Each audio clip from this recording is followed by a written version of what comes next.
Live from Fargo and serving you on TV, online, and on the go. This is Valley News Live at 10. The search continues for a missing 80-year-old man in Fargo who has now been missing for over 72 hours. Devin Fry spoke with members of the community who decided to take this search into their own hands.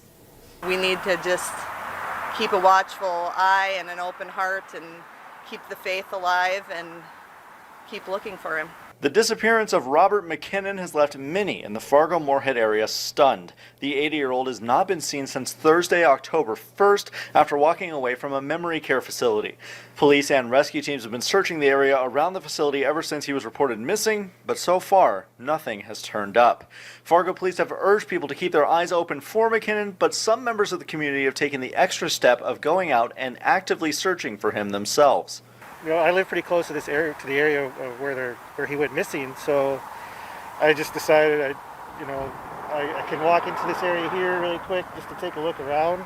My loved ones are very important to me, and I would hope that somebody would do the same. Kraft, who is a local nurse, spent hours searching the area by foot with a flashlight on the night that McKinnon was reported missing. In total, she covered about 5.5 miles on foot looking for any sign of the missing man. I was hoping, I really wanted to find him right away, and that was my whole purpose of getting out there right away as soon as I could. Earlier this week when we talked to the Fargo Police Department, they told us that a disappearance like this is extremely rare. Normally after alerts are sent out, the missing person is found within a couple of hours. McKinnon, however, has now been missing for over 72 hours. It's a sad situation, and you just kind of want, hope for the best, and you get out and,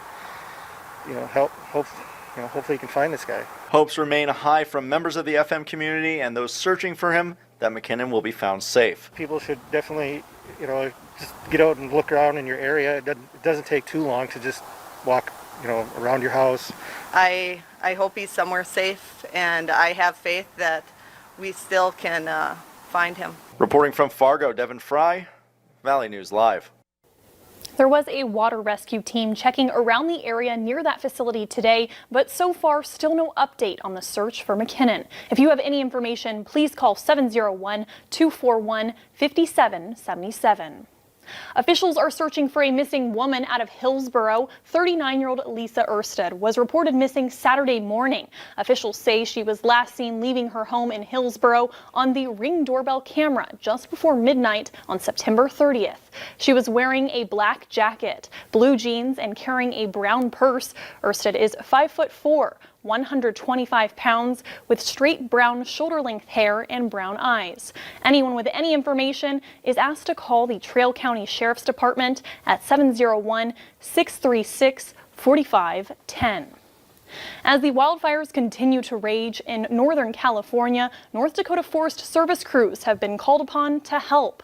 Aubrey Davis, the Outreach and Education Manager for the State Forest Service, was called up to help with public information work at the August Complex fire. She has been working at the command center for 2 weeks, gathering and sharing information with communities that are affected by the wildfire. So a lot of our job is just being transparent with the public and telling them the things they need to know to save their life. In situations like this, information is just as important as water, food, and shelter is. 3 members from the North Dakota Forest Service fire crew are also headed to California, where they will be on the front lines. The fires in California have now scorched more than 4 million acres, making it the most land burned in a single year. The 4 million acres equates to more than 6,000 miles, or land larger than the state of Connecticut. Most of the damage has occurred since mid-August, when 5 of the 6 largest fires in the state's history erupted. More mixed messages tonight from President Donald Trump's medical team, offering signs of encouraging progress and potential concern. The White House physician confirms the president had at least 2 episodes of low oxygen levels, the latest just yesterday. However, doctors say the president could be released from the hospital as early as tomorrow. Alice Barr has the latest from Washington. hours after his doctors laid out serious concerns about his battle with COVID-19, President Trump briefly broke isolation at Walter Reed Hospital for a drive-by salute of his supporters standing vigil outside. They've been out there for a long time, and they've got Trump flags, and they love our country. The president's medical team says he could go back to the White House tomorrow, but also revealed he was hospitalized Friday after experiencing a spiking fever and dropping oxygen levels, far from the mild symptoms the White House first described to the world. And doctors say his oxygen levels dropped for a short time again yesterday. Today, White House physician Sean Conley forced to answer questions about why he wasn't fully transparent about the president's condition. I was trying to reflect the upbeat attitude that the team, the president, that his course of illness has had, and in doing so, it came off that we were trying to hide something, which wasn't necessarily true. Dr. Conley creating more confusion today, giving only vague answers to repeated questions about whether the president's lung scans show any signs of pneumonia or other damage.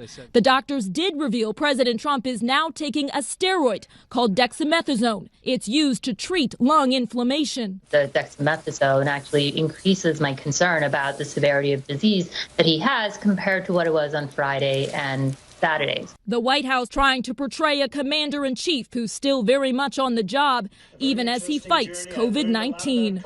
In Washington, Alice Barr, NBC News. Vice President Mike Pence is still hitting the campaign trail hard this week, including traveling to Salt Lake City for the vice presidential debate. Taking a look at the latest COVID-19 numbers in the area, North Dakota is reporting 416 new cases, along with 3 new deaths. 274 people have died in the state.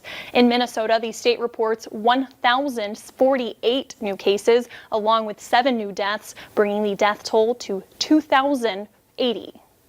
Despite weather problems and COVID-19 pandemic, one local brewery is making their Oktoberfest celebration work. Swing Barrel Brewing in Moorhead has had to reschedule things like live music on the patio and food trucks, who will now be taking part in the event next week. Despite all the challenges that come with holding an event this year, the owners of the brewery are rolling with the punches. It's a good learning lesson for us, and we didn't, like you mentioned, we moved some stuff from this week, from Wednesday, Thursday, Friday, and moved it to next week because it looks like it's in a projected better forecast. So, visit the brewery's Facebook page for their modified schedule of events.